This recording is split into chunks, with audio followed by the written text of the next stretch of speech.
బాలుగాడు ఏమైపోయినట్టు ఏంటో. వయసు వచ్చిన కుర్రోడు చీకటి పడిన తర్వాత కూడా ఇంటికి రాకపోతే కన్నవాళ్ళ గుండెలు దడదలాడిపోతూనే ఉంటాయి. హాయ్ మావయ్య. హాయ్ అమ్మా.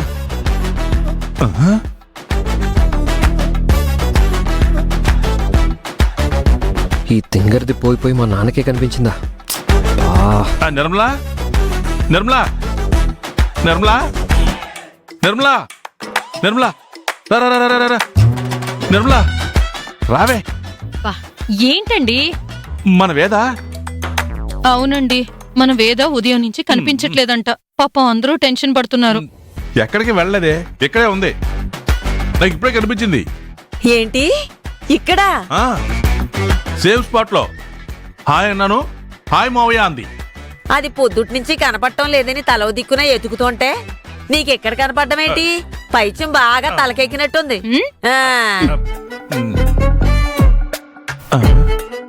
పైత్యం అంటుందంటే ముసలిదే.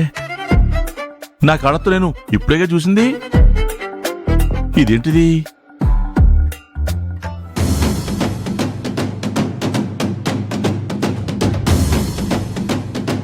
ఎక్కడా లేదు అంటున్నారు. అసలు ఎక్కడికి వెళ్ళిపోయినట్టు? టెన్షన్ పడకొదినా, ఇప్పుడు వచ్చేస్తుంది.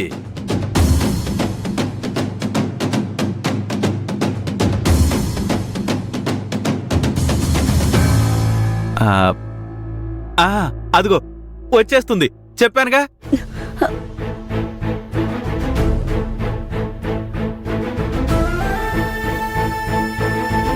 అమ్మా, ఏంటి అందరూ బయటున్నారు?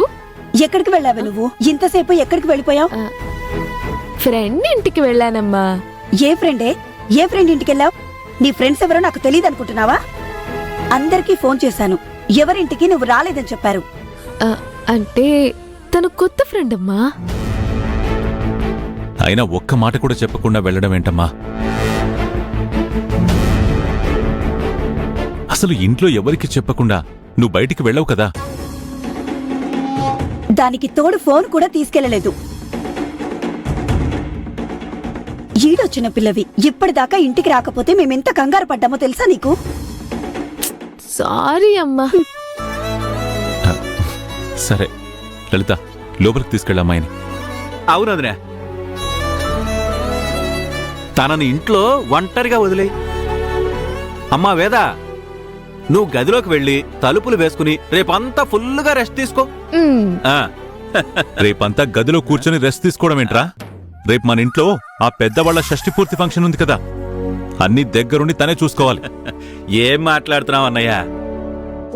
అన్ని పనులు తన దగ్గరుండి చూసుకుంటే పీటల మీద ఎవరు కూర్చుంటారంట?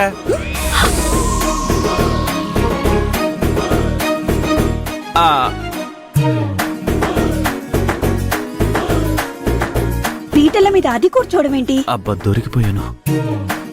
ఏం మాట్లాడుతున్నావు రాంజీ? అది అన్నయ్య, అంజీ మామయ్య ఏదో దాస్తున్నట్టుగా డౌట్ వస్తుంది నాన్న. బావా, బావా, వేద, నువ్వు ఇక్కడికి వచ్చేసావా? ఇప్పుడే వచ్చిందన్నయ్యా. అవునమ్మా, ఆ ఇంట్లోంచే కదా వచ్చింది.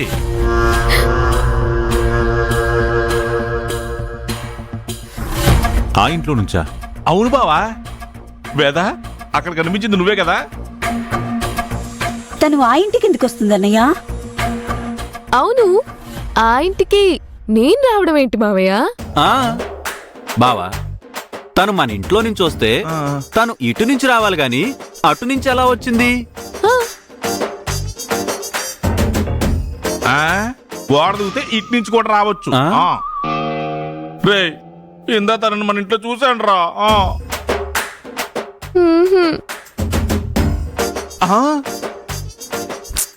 ఏమైంది బావా మీ ఇద్దరికి?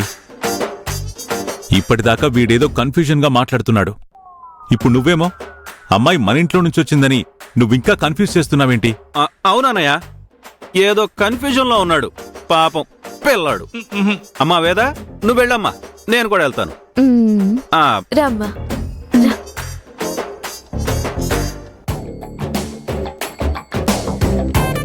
ఒరే బుల్లలుడు, షష్ఠి పూర్తని పేరు పెట్టి ఆ ముసలోళ్ళిద్దరూ ఎంటర్ అయినప్పటి నుంచి నాకు కన్ఫ్యూజన్ స్టార్ట్ అయిందిరా. ఇప్పుడు సిచ్యువేషన్ అంతా చూసిన తర్వాత అంజయ్యగాడి పెర్ఫార్మెన్స్ చూసిన తర్వాత నీకేమనిపిస్తుందిరా? నాకు కూడా ఖచ్చితంగా గ్యాంబ్లింగ్ జరుగుతుందని అనిపిస్తుంది మామయ్య. ఆ, మ్మ్, మ్మ్, సరే.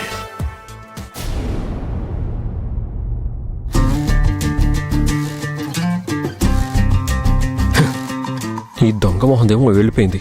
మళ్ళీ ఎంతసేపట్లో వస్తుందో ఏంటో. అసలు బయట ఏం జరుగుతుందో తెలుసుకోవాలి.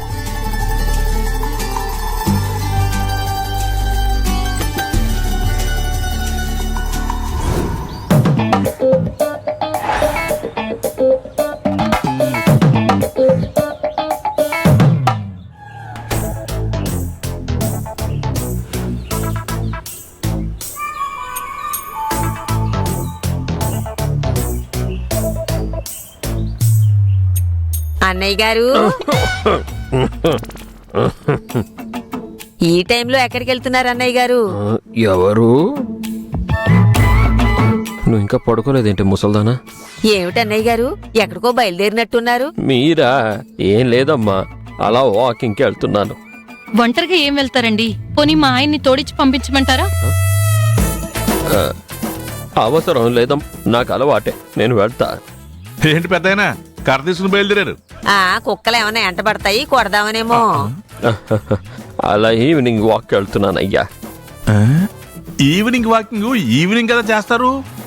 అంటే ఈవినింగ్ చెయ్యలేదని ఇప్పుడు బయలుదేరుతున్నానన్నమాట. మీ అంతటి మీరు ఇప్పుడు ఈవినింగ్ వాకింగ్ వెళ్ళిపోతే లోపల బామ్మగారు ఏమైపోతారు? ఏమండి, మీ కావిడ బామ్మేంటండి? పోనీ అత్తయ్య గారు అనుకో. అయ్యో, దానికి అది అలవాటేనయ్యా. నేను వాకింగ్కి వెళ్ళగానే తను తలుపులు గట్టిగా బిగించేసుకుని లోపల కూర్చొని పారాయణం చేసుకుంటూ ఉంటుంది. నేను వచ్చే వరకు ఎవరు డిస్టర్బ్ చేయకండి. చేస్తే ఏమవుతుందో? కొడతదా? కొట్టడం కాదయ్యా, కరుస్తుంది. ఆ? 2-3 సార్లు నన్ను అలాగే కరిచింది. అమ్మమ్మో, మేమే కనిపించుకోగాని మీరు రండి. అలాగే, జాగ్రత్త. కరుస్తుందంట. ఇదే అలవాటు. అమ్మో.